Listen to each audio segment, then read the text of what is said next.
And welcome back to the Immigration Ain't Easy podcast. I'm Mo Goldman, and I am honored to have not one but two guests with me.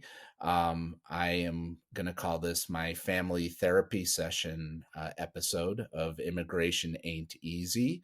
I am joined by Alejandra Pablos and Jesus Magana, who are a sister and brother with interesting and very different back stories as far as their lives have gone.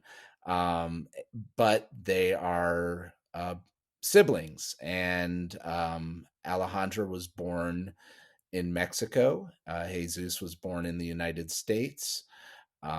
It's an interesting look at how the border divides not only two countries, but just households and families as far as what our identity is as citizens, and what is a citizen.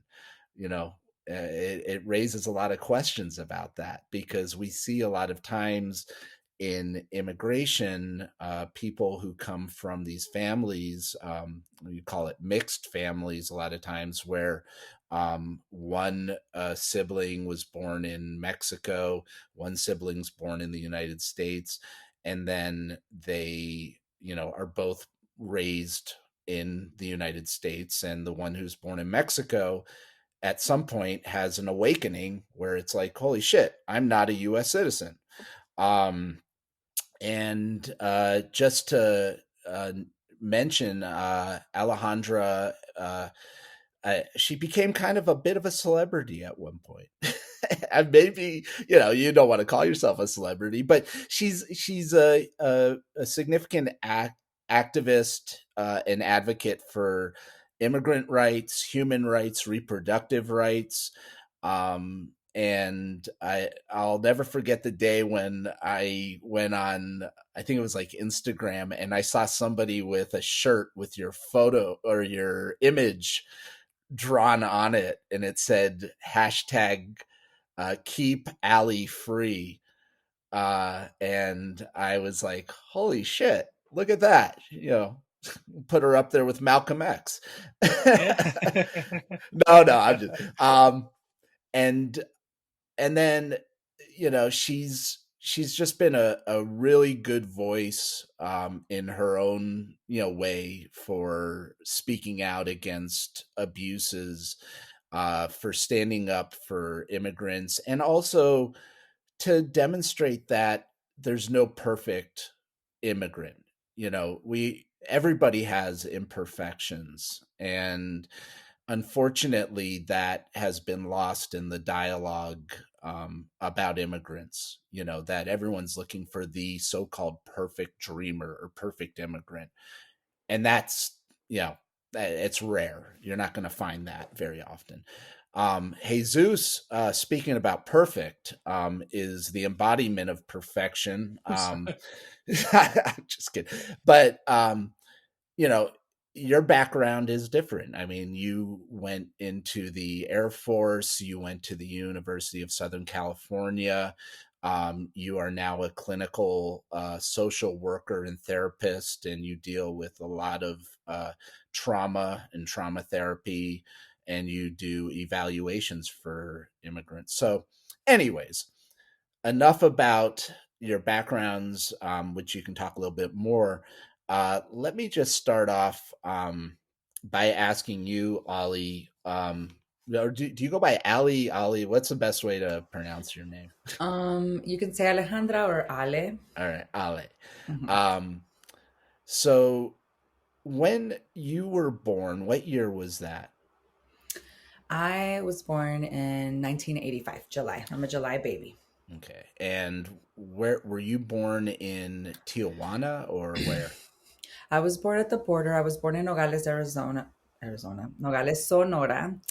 We're norteños, so our families are from Sinaloa and Sonora.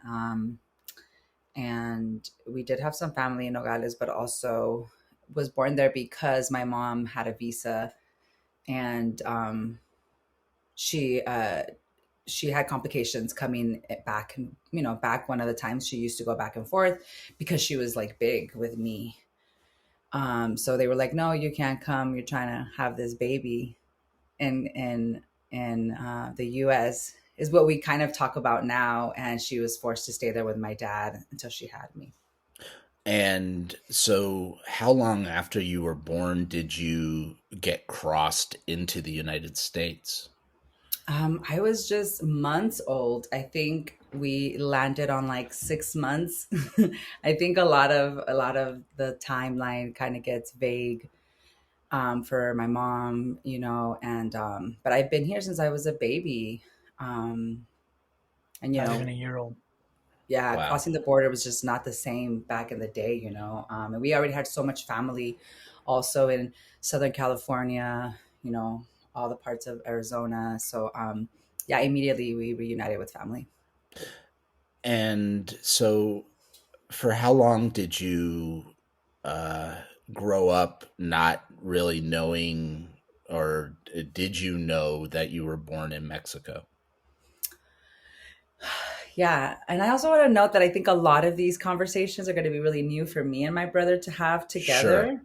Um, so I'm excited to see what Jesus's recollection were, but also kind of still against some gaps, and but one for one, like I don't really remember feeling divided in the house. I don't know what your perspective is, Jesus, but um, what I remember, and even my mom, as we were navigating my immigration case, she kind of was like, I don't remember that. You've always had a social security, because I remember telling her like my first memory of like having to go to an immigration office was when I wanted to work at 16. Somebody was like, you need a work permit. And I was like, oh, okay, why do I need a work permit? And it was like you had to go to this immigration USCIS office to apply for this. And even at that, I don't remember it being such a big impact for me. I think when I would look back, I think, our families as a mixed status, not just my immediate family with my mom and my brother, but the larger family is a mixed status. Is we kind of get protected under various privileges, right? So like a lot of our family members were business owners. We had some privilege in that, and people just were always able to work and navigate. I don't remember being in the shadows like I hear a lot, right? And living in fear. So so yeah, I think I remember I was 16 and I wanted to work, and I went to go get a work permit, and I got a work permit immediately. My resident card is what took 2.5 years to get, which I say that because we'll get into it later. But when I later tried to derive citizenship from my mom, ICE was like, you were an adult when you received your green card. And I'm like, well, I've been here forever. And like, I got into the process when I was 16, that I was a minor. Yeah. And they're like, no, you needed to be a resident before the age of 18 18, years old. Yep. even if your mom naturalized. Cause my mom was, naturalized since I was like 12. Did you get your residence at the same time as your mom, or I was it after no. the fact? It Okay. was after, because I mean, obviously, if she naturalized at 12, when I was 12, must have been at least a resident for 5 years prior. Mhm. Did she sponsor you? Was she your petitioner for your green I card, or think so. I think okay? so. I would I think at imagine. the I age mean, of that's 16. probably, Yeah.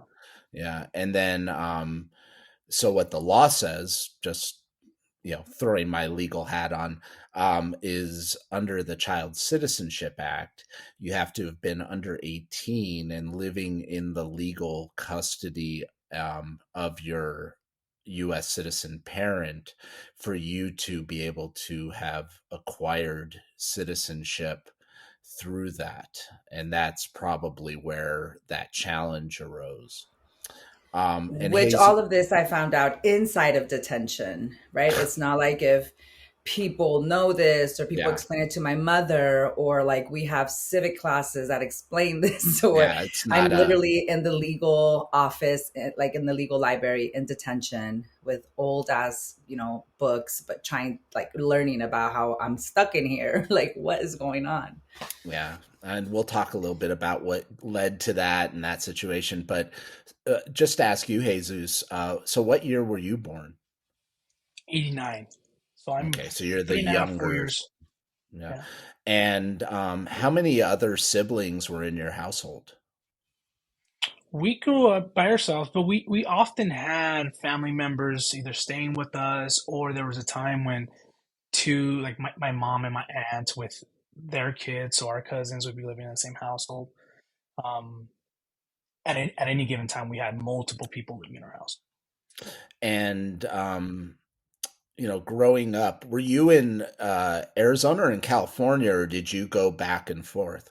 Yeah. Yeah, so when I think I was 8, so Ale must have been 11 or 12 when we moved from California to Tucson, Arizona. Mhm. Yeah, it And Okay. was if I could 12. just add, I remember, I don't ever remember immigration ever being a topic of conversation in our house. I do think that maybe to the viewer today might seem like not possible, but the immigration temperature, the immigration conversation, I mean, we're talking about 30 years ago, was Yeah, the not what it is 90s. today. Yeah, yeah. So I remember I didn't know about her immigration status at all. I'm sure maybe it came up in conversation, but it was never a thing.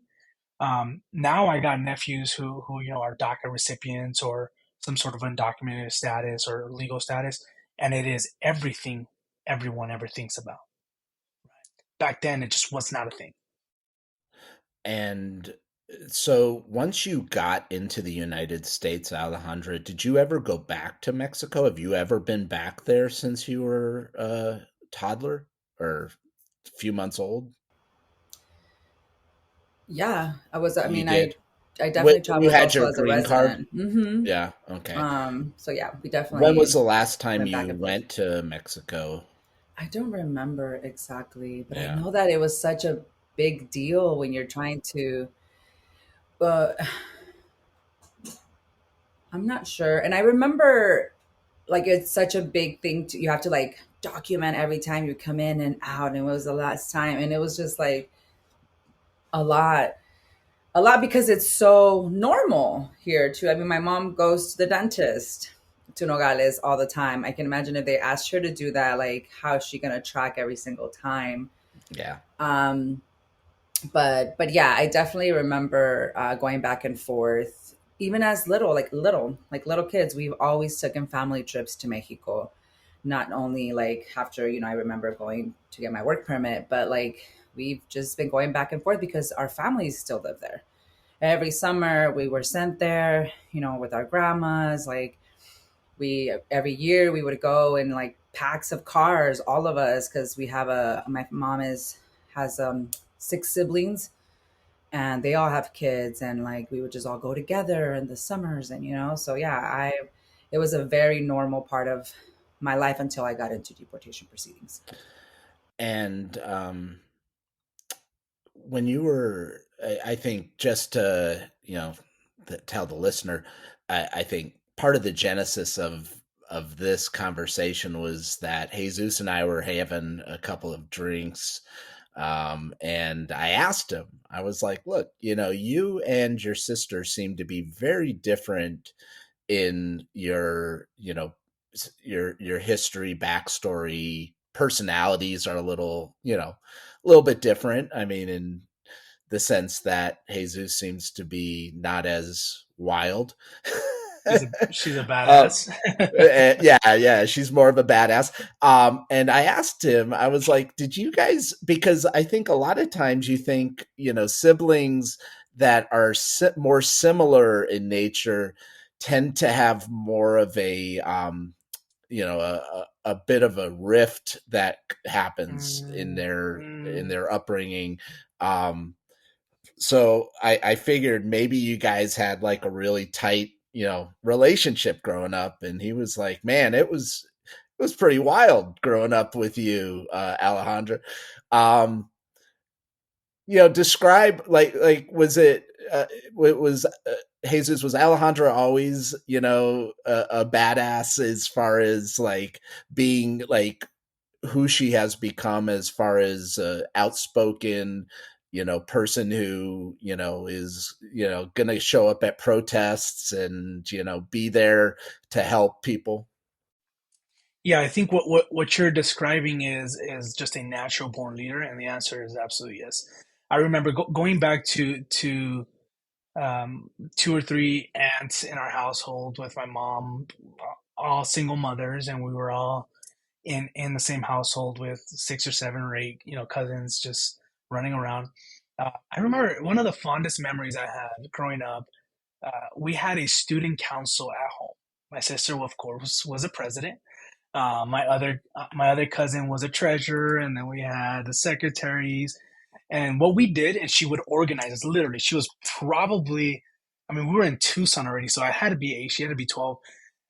Would organize us. We do events. We do car wash for the holidays. We do performances. She would choreograph everything, and we would raise money in order to go to the local like skate country here or go to the zoo. So she would organize six or seven kids. That's wild as fuck, if you can imagine, right? Six or seven kids to raise money. Would be leading us to the different events so that we can be able to do these activities. So the short answer is yes, she was always a leader. Um, and I think part of that as well is the reality of our circumstances, right? Ale and I were both raised by a single, wonderful, strong immigrant mother, but I do think that that had an impact on us, right? That impacted how we how saw did the it world. how did it have an impact? And I'll ask both of you. I'll just start with you, Jesus. How did your mom's being in a single mother home with an immigrant mom, how did that impact you? Yeah. Well, one, practically speaking, she had to work all the time. She was a single income household, so she had to work all the time. I don't know that I saw it like this at the time, um, but I know that oftentimes I needed my mom to be there. Now, both things can be true. My mom needed to not be in the household; she needed to work, and my needs as a 8, 9, 10 year old kid were still there. Not being with my dad, not being raised with my dad, and then also just being raised in the community we were raised in. Oftentimes not the safest. Oftentimes being exposed to things again, 8, 9, preteen that I probably should not have been exposed to. All that had an impact on our development and growing up. Same question for you, Ali. Yeah, definitely resonate with what Jesus is sharing. I remember always having to be maybe like the mom too, right? When I'm like, I'm not a mom, I had to take care of my brother. We always got left alone. I remember even one time we lived in an apartment complex where she was lucky enough to have to work as an esthetician in the shopping center under the apartment. This was in California. And she would like leave us boiled eggs and, she'd be like, all right, I'm going to work. But like she'll be right downstairs. But we were still alone all day long. And I think, yeah, again, I don't know that I knew this at the time, but I think also growing up and um, not having, like my mom not having a lot of um, like maybe knowledge or emotional range to also deal with us. I remember her being really mean when I couldn't translate documents to her. She's like, "Why the fuck am I bringing you?" I don't want to talk shit about my mama because we're healed. We're healed now, and we Yeah, understand her. But like just But she just just just always. imagine though, but like that's being a in a lot of different stress. country. Yeah. Yeah, the language, trusting, but also maybe even feeling shame yourself that you can't do this as an adult, and you're relying on your preteen daughter to do this, and she's not capable of doing that. And I think as a parent, we all have those moments anyways, Sure. but I'd say that it gets exacerbated if you're, look at the entire circumstances there. You've got a single mom who's first language is Spanish, who's trying to work, 18, 19, 20-hour days or whatever to, put food on the table. Yeah. Yeah. You're going to have your Absolutely. blow up. Yeah. And we're not talking a lot, right? We're Yeah. not sharing. We don't have moments of like rest and reflection and how are you? What happened? And I think a lot of things happen like, growing up that we didn't share with her or we couldn't share with anybody. And we had to process in different ways that I think later like made me navigate my teen life. I think also moving from California, even though in California was also its own part of being wild and, just encountering a lot of violence between kids, and just being teens, and kids are fucking mean, teens are mean. But moving to Tucson, it was way more exacerbated. I remember moving to Tucson, going to middle school at Apollo, and people were on ankle monitors. Like Wow. I remember being an honor student Kids. over there in California. Yeah, these are kids, like middle school. It's the first time I saw cops in our schools, people ditching, stuff like that. That I think then I started to have to get brave and like, I remember people like laughing at me because I had hairy legs, like really hairy legs, and I shaved my legs, and my mom scolded me and she forced me to like let my hair grow, and people made fun of me, and I had to really become a bully too. And then, some As a some things that protective mechanism. Yeah. yeah, and I'm then of just course, now hearing about this, and if I could, Ale, like your experience transitioning from California to Tucson, you were a lot more. I mean, you were a teen at that time, preteen, right? I was a.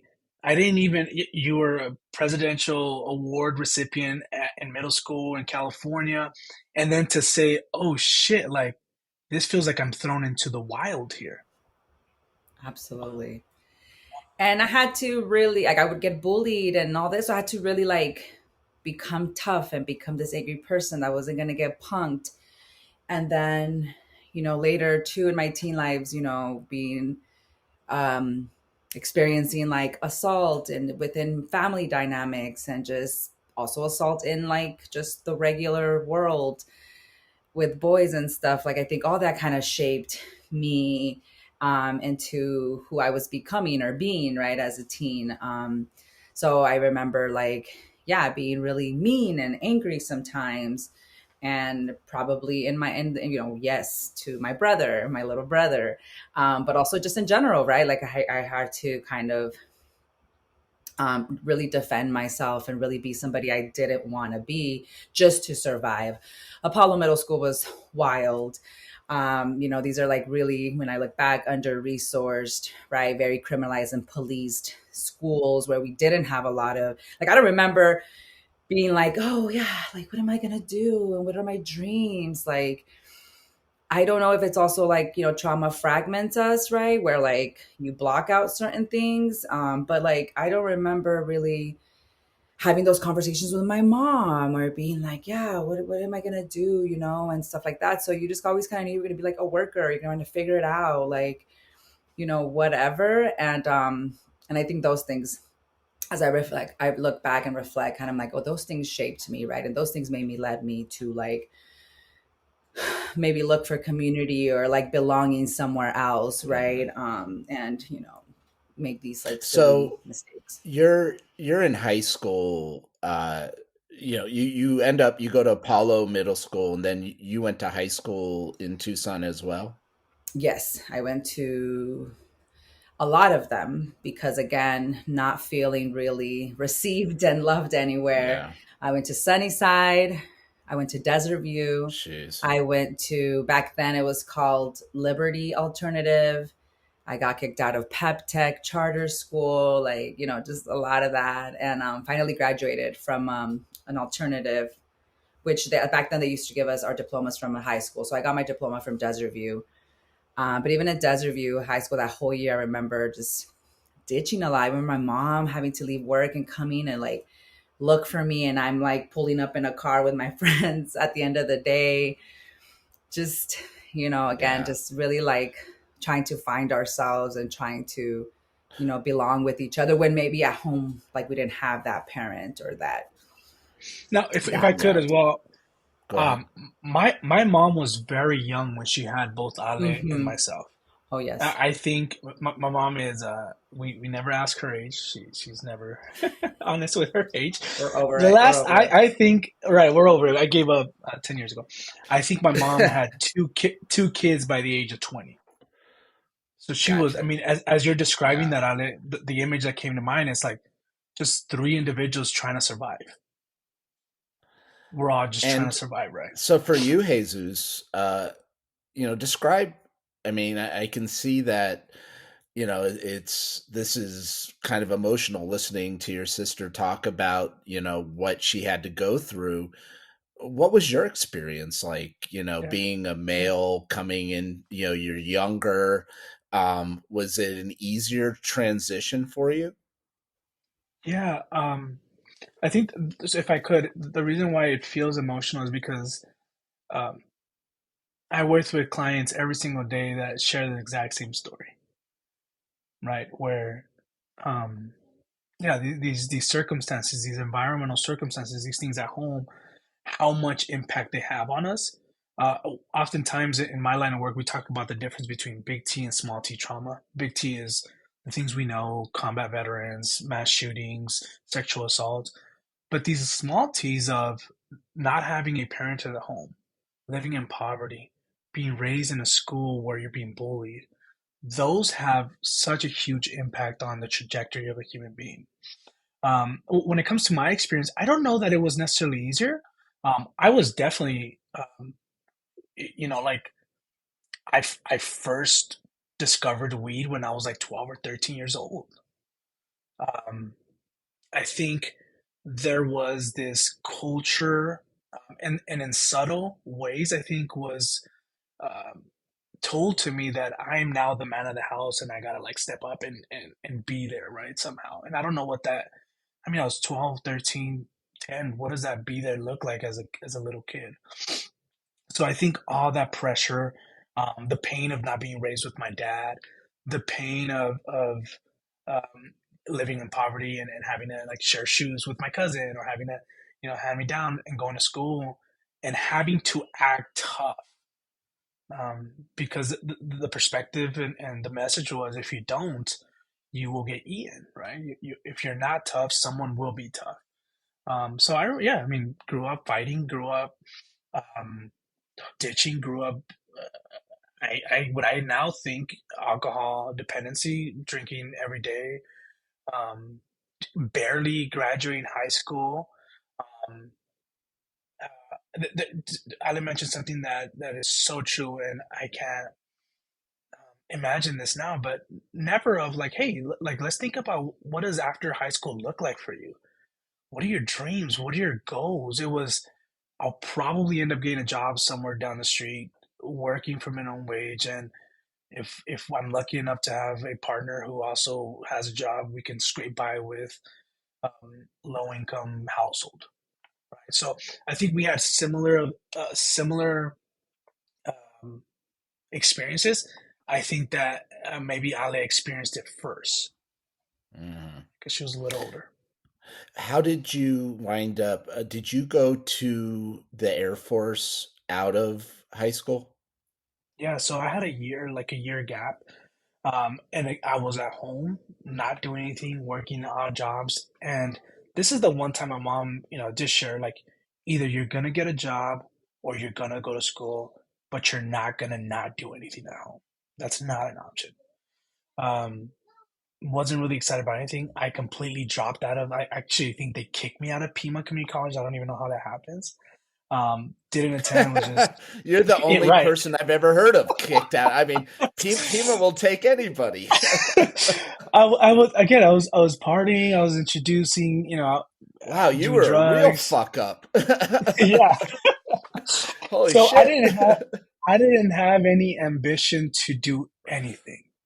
Uh, Right. My life was my friends and going out and hanging Partying. out, Yeah. partying exactly. And then I said like I don't know something in me um, knew that this life wasn't gonna be sustainable. That Sustainable. Yeah. there was something that was gonna happen. So ended up exploring the military option. I think my mom was initially terrified and hesitant, but I think she understood that the alternative was probably going to be worse if I stayed in Tucson and did nothing. College wasn't an option anymore. I got kicked out. So that's when I joined the military at age 19. So I was about a year out of a year and a few months out of high school. Wow. And did you end up going overseas and serving Yeah. overseas? Yeah. So And where? I was stationed in Denver, Aurora. And a few months after being at my station, I got orders to go to Camp Bucca, Iraq, which is where the detainees are, and we were gonna all the detainees, people that were suspected to be terrorists. Those orders got canceled, and then I got tasked to go to Kuwait, so Ali Asalim, just south of the Iraqi border, um, and came back from that. And within probably a month or two, um, I got orders to go to Jalalabad, Afghanistan, uh, near the border. And that at that time actually was a very critical time. I had my eyes came open to the situation. My sister, I saw it and understood it different. I think from my experience of being in the military, getting deployed, coming back, seeing everything at home, what was going on with my sister. And at that time, I had about a year and a half. No, actually, I had a few, like half a year left before my deployment. And they gave me an option to extend my contract another 4 to 6 years so that I can go on deployment, which wasn't really an option for me at that time, especially after everything that was going on at home. So that's when I decided to get out. So what year was it that you that or what years were you in the military? Yeah, August 2008 to August 2012. Okay.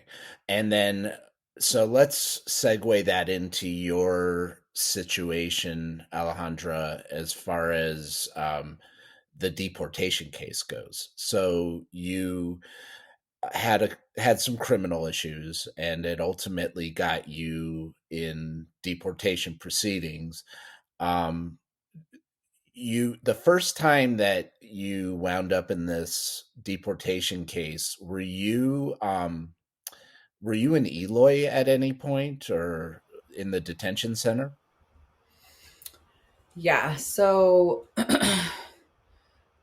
I first when I was on probation for my drug paraphernalia that I pled guilty to in 2010 or 11, Yeah, and probably mind you, these 2010. were non-violent criminal issues. You know, they were not. You know, we're not talking about you know assaults and stuff. You know that would maybe make people think differently about it. Not that there's any difference, but you had some non-violent offenses For that got legal you in purposes, this. right? Yeah. Yeah, Um. it was a So war on drugs that I didn't know of, and yeah, just like highly over sentencing people with drugs, right? And I think exactly. also I took a plea without even fighting it, like I remember Hmm. going through any of these things, like all of these things, like quietly without my mom knowing. Obviously I was an adult at that time. But So I you remember, also felt some shame in not wanting your mom to know what had happened, I'm sure, right? sure, Yeah. absolutely. And not just shaming the whole circumstances, right? Because I remember the reason I got into that, like into that position, was because I ended up getting a DUI and I lost the ability to work with kids. So I used to work with school age kids. I used to work with preschool kids, and you have to pass a background check every time. So then I got my first DUI, and I got a really shitty lawyer in Phoenix. This was under Arpaio. So I got a DUI during Arpaio in Maricopa County. Got a really shitty lawyer who got me a really bad plea as well. Put me on like 4 years of probation or something crazy. Got me a felony 6 undesignated. And that kind of made me like, I couldn't get a job where I knew that I worked all my life with children. So it forced me to go work as a bartender and a waitress at the strip club. I'm sure there was so many other places I could have gone, but just what happened in my life and what was feasible, whatever, that's where I went. And that's where I started to get introduced to more of like a lifestyle of criminality, I guess, and was put in a position to, be at the wrong place at the wrong time. I get a drug paraphernalia charge. And this moment, I kind of remember being more like, okay, I get my shit together. I got to become a citizen. Like, still It's a really wake not up call. knowing, still really not knowing, wait, they can really deport you for like, a drug paraphernalia or whatever.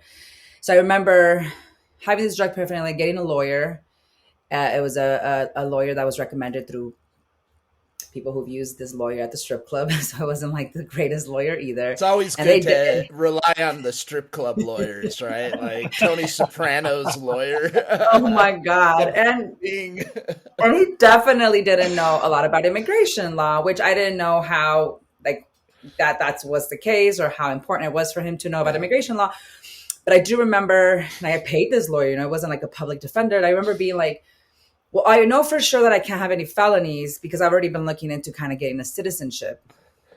And they say you can't be a felon as a citizen. And he's like, oh, well, the plea is 1 year supervised probation. You're going to finish probation, right? And at this point, I'm like, doing way better. And like, I'm, just like maturing a bit, whatever. And I'm like, yeah, of course, I'm going to finish probation. Also not knowing how easily it is to violate probation. It's my first time being on like supervised probation. The DUI before it was like unsupervised. So he goes, you're not going to have any immigration consequences. As soon as you're done with 1 year probation, you're because it's a felony 6 and designated, it will go down to a misdemeanor. So I was like, well, I listened to my counsel and I was like, okay, fine. Like, again, took that first plea. 5 months into my probation officer calls ICE.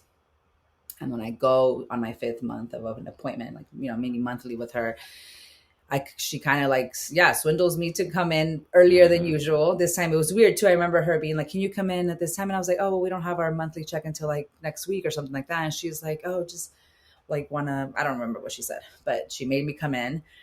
And as soon as I come into the office to see her, these 2 plainclothes ICE agents come into the office and they're like, turn around, you're being arrested, you're being deported for your drug paraphernalia. And I'm like, what? Wow. Wait, what was going on? Like, I'm a resident. Like, what's happening? It was so scary. Super, super scary. And then I remember my mom dropped me off at that time, dropped me off because I wasn't driving. They suspended my license. And I was like, I'll see you later. At the time, I was also volunteering with Chicanos por la Causa, doing my community service hours, which I loved, being introduced to the nonprofit world, which was beautiful. I was like, oh, of service. I found my niche. And then that gets interrupted by my probation officer. And yeah, she called ICE. ICE picked me up and I don't come home for 2 years after that. I will speak for you, but what a bitch. Yes, I mean, totally. seriously, like I think about, I always have this vision of Lando Calrissian in Star Wars or Empire Strikes Back, where he convinces Han Solo and Princess Leia and Chewbacca to go into the dining area, and then they walk in, and all of a sudden Darth Vader is sitting there with his stormtroopers. Like That's probably what it felt like. That's yeah, like you what walk in, all of a sudden it's like, holy shit, I just got fucked by my probation officer, and now I'm going to be in jail for 2 years. So at what year was that happened? That was 2011. That was Okay. September of 2011. So Jesus was gone, right? I don't forget when you said you went in, but he was definitely not here. And he was already gone so much, right? Because of his prior, like, where they station you, right? So Yeah. Had you guys been in communications while you were overseas much, or? Yeah, I think growing up, there was a lot of conflict because I was that annoying little brother always trying to be around my sister, right? Sure. And And, she's and the it cool makes sense. sister. Yeah, I mean, of course, she's a cool sister, right? And in reality, she had a lot of hot friends that I just wanted to be around as well. So I was just Sure. always wanted to like be around them. And I think that when I left and she started doing her own thing, I don't know that the relationship got better, but I think that distance created less conflict. So we were, corresponding through letters. I remember when I was in boot camp, they would write, call whenever I could. It was less conflict, and I think that allowed us to have some sort of normalcy in our relationship. I yeah. see. So once you get shipped off to detention, this is like kind of a holy crap sort of moment for you. Your comfort level of being a resident in the United States is now at stake. Um, w- Describe life in the detention center. What was that like? What memories do you have of that? Yeah. I mean, I definitely initially remember being like, there must be a mistake. Still being inside, you know, They'll figure this just out. I'm gonna get out. yeah. I'm like, there's no way that they're like doing this to legal permanent residents, and obviously, I learned quickly that is the case. But immediately, I mean, it's just so shocking and so brutal and violent from the beginning. So they took me to the USCIS office first on Country Club in Valencia, which is, right by Desert View, things that you're like, what? This is right here. They're locking people up right here, right behind the Right around the McDonald's. corner. Yeah. So it was just chaos. And my mom was really good friends with one of the immigration lawyers there, or not immigration lawyers, my bad, but like an immigration Officer or something. office staff Yeah. person, not even an agent, but like one of the one that processes your application. They're at the front office type thing. Sure. So she called him and he was like coming over to see me and be like, hey, I know your mom. And I kind of remember knowing him too, because we would come into appointments together. But he was also like, yeah, girl, you're getting deported. And I'm like, what the fuck? Like, they gave me my little McDonald's burger and they kind of tell me, here's your one call. So I call my mom. Luckily, I don't even know her number. I feel like I called her salon or something. And like, I'm calling my mom being like, hey, like immigration got me, mom, like bring my paperwork. She's like, yeah, and I'll bring my citizenship too. Like there has to be a mistake. And we're just like in distress. But they then take me to what we call the ice box. I don't know what this place is called. The one on Ajo, no, like Hino and Yeah. Craycroft or something like that. What is that place called? It's the The holding center. the whole. Well, it sounds like you were taken to the CBP office, the I feel like one that on could be real. By the Golf base. Links and In the base. Yep. Swan. Yeah. Yep, that one. And so it was like a few hours in the country club one. Then we get put into a car, right? Which what now I know are these like transporter people, right? That work with eyes. And it was like some dudes that went with us, and everybody's just like, "What is going on?" But I'm the only one in my cell. And then yeah, so they take us to to the center on Swan and Golf Links, and I remember getting off of the van and seeing just like rows of moms and kids and probably people too, but it was just so shocking because it was just like all these families lined up with their bags and there's like kind of sorting all these people out. They were either going to Eloy or getting deported. And then you also saw buses. So these were like, there was so many families. It was like they needed buses, right? They were like school buses too. They weren't like nice travel tour buses. They were like school buses. And again, everything's just shocking. I'm just kind of like going through this. I don't know, I'm like 24 maybe at this time. Um, and yeah, just being a part of the line of processing for them. And then we sleep that night there. And they take us into a cell that was so cold. Like I remember being like, I want to die. Like, how can they have us here? Like, I don't, I want to die. I'm so cold, so cold. And there was only like a handful of blankets, and there was so many people there, probably like 20, 25 people in this small cell because all the other cells had men or all the other little pods. And just being super cold. And obviously we start talking to people. I remember these young, like Honduran 15-year-old girls who were like talking about coming back. And I'm like, how could you want to come back? Look how cold we are. Like, look what's happening. Like, and they were sharing how they've been, assaulted through their, trying to get here and how there was nothing that they could go back to. Like, what was the point anyways? They're going to come and try again. That's how bad things were in their countries. I just remember that story really vividly. But also everybody was just like, parents, people, just I don't know, it was super shocking. And so we get woken up like at 4 in the morning, 3 in the morning. There's lights, right? There's lights. You can't really sleep. There's like these like phosphorescent lights, and everybody's super cold and we have to just like survive through our body heat. But we then get woken up around 3, 4 to then take us again, now process us all over again, grab our stuff or whatever. And now we go back into this larger van and we go to Eloy. That's why we drive all the way out to Eloy, which I didn't even know existed. I didn't even know the city existed. But yeah, we get to the place and you immediately see it's like a prison. I've never had gone to a prison. I had maybe like been held a few hours or overnight at like the 29th Ave jail. Yeah. But you kind of know, oh, it's a prison. It's barbed wired. It's like just heavily surveilled. It's like chains and different doors and people, all that.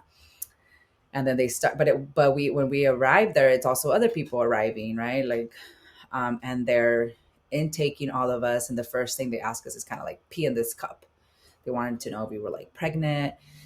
And they start taking our clothes off and they start basically like going through our bodies, what they look like. Do we have tattoos? We start getting classified, like what level were you going to be in, what category they were going to put you in. And immediately I noticed I was in level 2, a khaki, when all the girls that I was with were green, which later you find out like, oh, they just kind of crossed the border.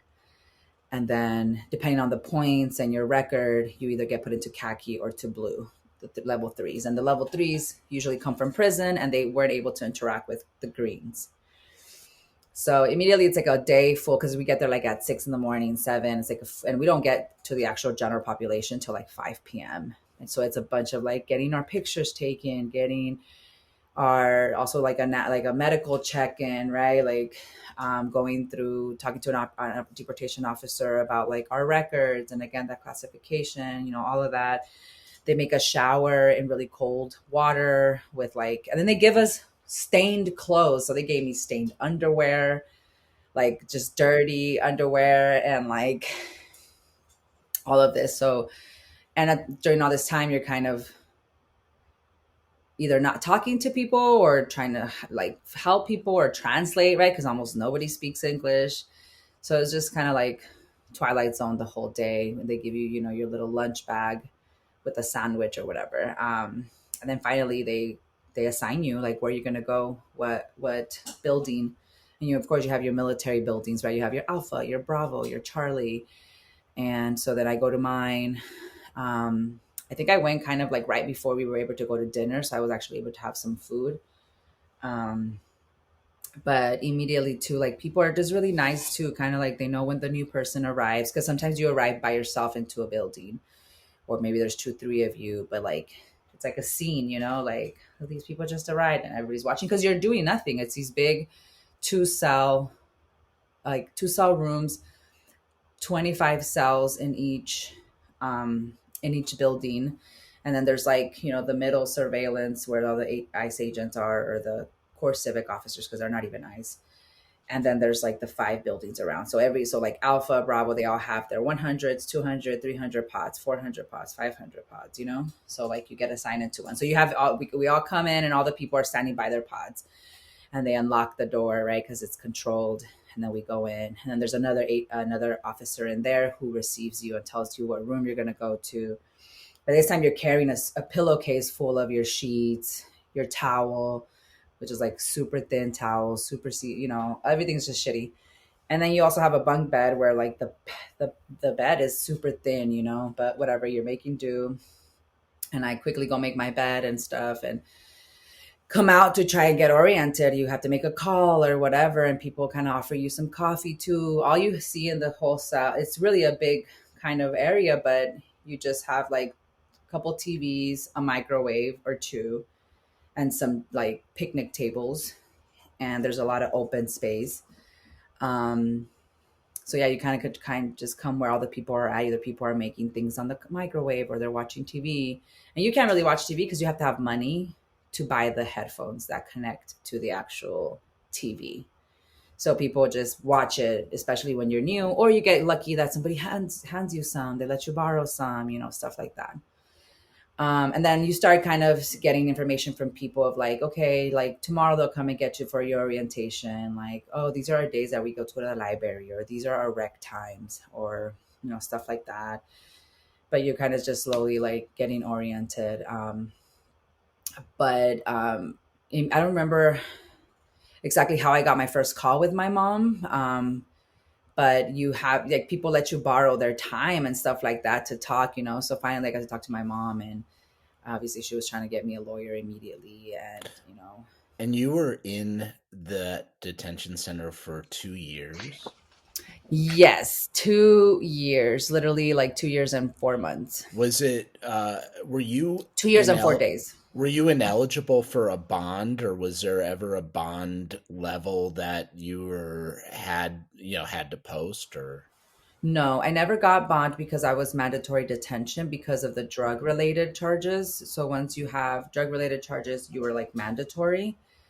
And I was only able later, and I don't know, Jesus, if you have any recollection of this or what, but first of all, I had Maribel Cantu as a lawyer during that time, which she's a hot mess. We went to prison herself Yeah, for being a fraud, but it was not good.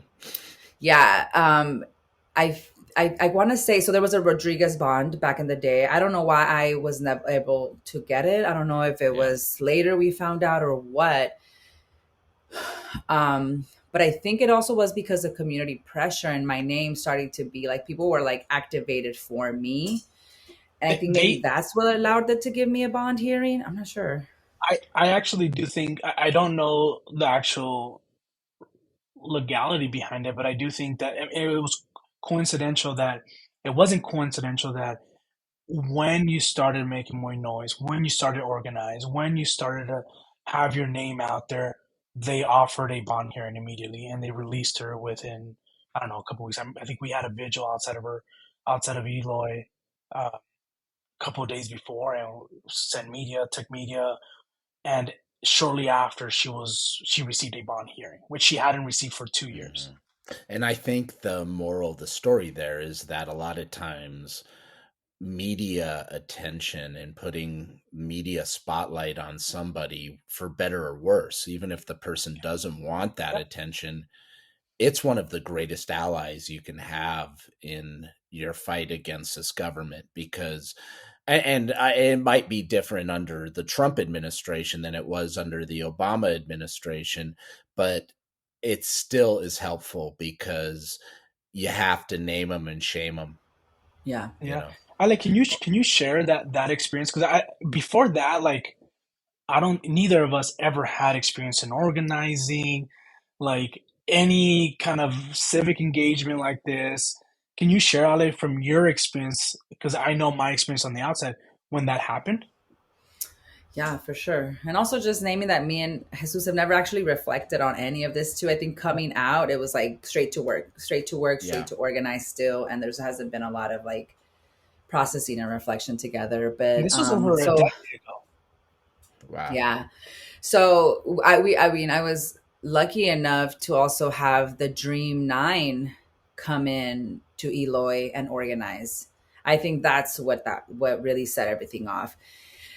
And just to let the listener know, the Dream Nine were these 9 dreamers from an organization called Dream Activist that had gone to the border, crossed into Mexico, and then, as a way of showing the absurdity of our system and how we've, basically entrapped people inside the United States, they crossed back in with asylum applications, and then were all put in detention and had to go through their own process. And it was a very courageous act by these individuals for them to put their own freedom at stake. And so anyways, go ahead. I just wanted to note that. And actually, I was at the border the day they came across. I was with Margot Cowan with all their applications. And we just wanted to make sure they would be let back in. That was one of the biggest fears we had. So anyways, go ahead. So they came, and then what happened? And it reminds me, because I also just saw The Infiltrators, which is based on their story. They didn't just infiltrate Eloy, they infiltrated other detention centers. Yeah. And it was also a moment, even though they came in and showed us so much organizing, it was also a moment where I was already brainwashed into believing that I deserved it, that the dreamers should get released and citizenship, because I had legalization and I messed it up. So I was very much brainwashed. And but it also was like, I'm gonna fight back, I'm gonna organize and follow their lead. So they came in and they had some tactics to really kind of like get people to know that there's ways for them to get help. There's numbers they can call, and they were going to start a hunger strike to get media attention. I was actually on my way because I ended up by this time getting smart, and I was like, oh, my religion doesn't let me eat meat. So in order to get beans, because there was not a lot of protein, I had said that I couldn't eat meat. So I got one of the vegetarian plates, and the diets they called us. So like kosher. So people that had kosher too, that couldn't eat, just regular food from different backgrounds. Like all of us, the diets would get called up first. And I was almost going to get to see the act of the young dreamer girls who got on top of the tables. So we all knew, I didn't get to see them, but I was already on my way to lunch. And of course, all of us were talking about it, but they jumped on the tables and they kind of were like, don't be alarmed. Like, we have resources for people. We have to fight back. Like, I don't know what else, fucking right? brave. Uh-huh. And So, and they and were that caused probably, them, they were probably 20, 21. Like these are young women, yeah, I don't even know if they little were that young women. old, but yeah, Yeah. probably. And but because of that, I think because of like, if they would have done it more like subtle, probably they wouldn't have, they got isolated. So they literally went into the hole because of that. And they got identified as, these activists coming in. So that was really stressful and scary to start the hunger strike or to join the hunger strike, because the kind of the retaliation, right? And it already sucks to be, locked up in your cell, but being in isolation is even worse. But they didn't care. They kept organizing. And then at the moment too, I was also working in the kitchen. So in the kitchen, the women only had one shift in the morning, which was the breakfast morning. We had to get up like at 3 a.m. because the men, they're sloppy. They couldn't get up early. So they handled dinner and lunch. But so Sounds pretty much normal. and so they forced us to get up really early, but I kind of liked it. And, I liked kind of like the breakfast portion of things. But anyways, that's where I also started to see letters. So we would pass letters through our plates. So letters started to come in through like, we're hunger striking, we're doing this. These are the phone numbers. These are, all these things through our food. And I guess the kitchen porters, which were the waitress kind of people who cleaned up, and like they were helping, we were helping, then we were helping like pass it to the men. Because I think there was also men, but I only remember really the women being active. So anyways, but we were also talking to the men and stuff. And then yeah, so then but at the time, my brother, I guess I told my brother, which is actually what I read from a transcript. I didn't remember this. I was going to ask you too, like before I read one of the interviews with you, with my writing team, which I'll share with you what project I'm working on later, Mo. But I read that you were like, I gave you a phone number. So at that time, my brother was already back. And I remember, luckily, because, oh yeah, so then my mouthpiece got me reclassified to a level green. I don't know how I did it, but somehow, because of good behavior, I don't know what, like somehow I got my counselor to move me to a green. Because as a khaki, I was like in a lot of rooms where there was so many people who spoke English. There was so many fights all the time for the TV, little things like that. And I just wanted to watch basketball. I just wanted to watch my shows. And I was always getting in trouble for trying to watch TV and just be on my own. So it was really great when I finally got moved to green, because in the green only pods, like nobody watches English TV. Nobody watches the sports TV. And I basically had both TVs to myself. It was March Madness. It, like it was just great. But I became like a translator, right? Interpreted for people. I Sure. became like the voice of the people. And I was always fighting the case manager and our counselors. But I had the book, this core civic book of laws. I was always like, you're not going to do nothing to me. I never went into the hole, but I was like always fighting with like the superiors or whatever. And would advocate for And other like people that just came from other parts of the world. So many, like, people were coming in with burns because they had just traveled months to get here, and like you had the our correction officer like making her put sneakers on to go walk, and I'm like, it says that on the book that if you're wearing medical shoes, you can go to the lunch area with them, and like she wouldn't let them, and just like all these, and I would be like, well, call the case manager, and I'm fighting, whatever, that kind of vibe. So people already knew me a lot, but then I went to visit because now I was in green, so my visitation area changed, and this is where Puente Human Rights was at. So this is where Puente would visit, which is another grassroots org that was helping people in the Phoenix area. They've been helping people fill out applications. They've helped so many people get out of like really urgent like matters in their deportations. But so I started to see Carlos Garcia, some of the organizers.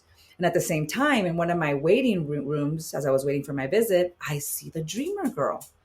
And I think maybe it was because of TV or maybe because I had seen her, no sé, but I was like, you're one of the activists, right? You're one of the people that came in here. And she's like, yeah. And I get her information or something and we just talk. And I'm like, well, I've been helping with the hunger, whatever. And somehow I give my brother the number, I think. And then you could take that piece now. Right now. What happened then? Yeah, so she gave me the number. Again, I am fresh out of the military, don't know anything about hunger strikes and protest and activists and government and calling your representative. I don't know. I know nothing, right? So we're in a visit and she's like, hey, brother, I need you to call this number. I'm like, for what? Like, what do you, what are you having me call? Call the number. She's like, just call the number. There are people who are organizing here. What does that mean? There are people who are on hunger strike. Why? Just call the number. And when I called the number, there's this young man called Mohammed. I actually haven't spoken to him in years. I talked to him a couple years ago, by the way. Interview him. Great. Yeah. Please do. By the way, Ali, was the young girl, was that Liz Mateo or was it a different one? I'm not going to remember, but I don't want to say no or yes. Right now. And I do have contact. And I've had Facebook messages with these people and they've been like, it was me, but again, I think just trauma, just fragmented brains. I don't really remember, but she had glasses. Yeah, it might have been her because that girl, by the way, who's a woman now, she was, I think, one of the first or the first undocumented lawyers in California. She ended up going to law school. And they made a documentary about her. Her name's Lizbeth Mateo. But anyways, go ahead. So you make this phone call, Jesus. You get a hold of Mohammed Abdullahi. Yeah. And he, you've spoken to Mohammed. He's very fast paced, very to the point. Yes. There's this train you're jumping on or you're not. See you later, right? Yeah. So he just kind of like took me under his wing for those. I don't know how many months, and organized. He's again, I don't know Republican, I don't know Democrat, I don't know anything. He said, you need to go to your congressman's office and you need to protest. Bring your pastor, because he knew I was at the time I was a Christian going to church. Bring your pastor. You guys are gonna pray. You're gonna bring all your family. Put it on social media. Tell all your family. I know you guys have a bunch of cousins anyway, so just bring them all out. And I did that. And this congressman was Raul Grijalva, who is an ally. And I think was pretty upset that I was barking down his door as if he was not an ally. And that was my first experience. He's like, he was walking into his office, drinking coffee, slow walking, how Raul Grijalva does. And he's like, come on, what are you doing, man? What are you doing? Come here. What are you doing? And he's like, what do you need? What's your name? Jesus, this is my sister. Why are you yelling out here? Come inside my office. We'll take care of this. I don't even know who is your sister? So set me up with his assistant. He's like, his assistant was even more mad. You don't do this type of stuff, okay? If you need help, I bet that was Josie.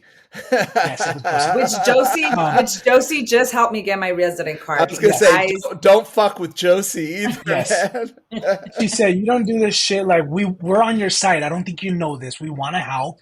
We're on your side. Your sister's case is not on our radar. We don't know what's going on. And I felt so stupid and I felt so silly. And it was my first ever, like, I never knew who my representative was growing up either. But that was a real crash course on organizing, one, and two, understanding the political landscape. Right? So Because it Dr. got on Mohammed, TV though. That's the thing. Like if yeah, we would have just gone to Grijalba yeah, as a meeting, like that it would No, have got on you happened. TV. It needed to came make on a TV. display. Make a display. Yeah, I mean, Mohammed was right. I mean, if you, again, you try to do things quietly, you don't get very far. I mean, we talk about it. We saw it with Bill De La Rosa trying to bring his mom over to see his dying father in Tucson. I don't know if you remember that story, but he brought his mom to the border.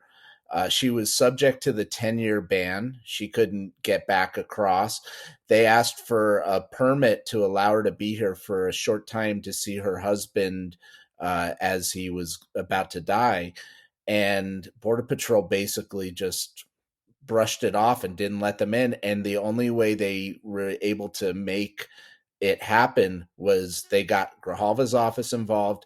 They did press, it was the only way. So you do this. Does that help get you the bond then, Alejandra? So that, well, if I may, that was the initial kind Yeah. of push, and then we started doing, I don't know, almost nightly vigils outside of Eloy, press Okay. conferences, cameras out there, and there was this Because moment during where the like we could time, see remember, them there's dreamers, like, right? Like inside. it's not just me. Inside. Yeah. So there's a bunch of dreamer activists outside that didn't turn themselves in that are also like, this is our shit, right? Like we need to keep doing this. So yeah, I remember the nightly vigils. This interview will be continued in a second part.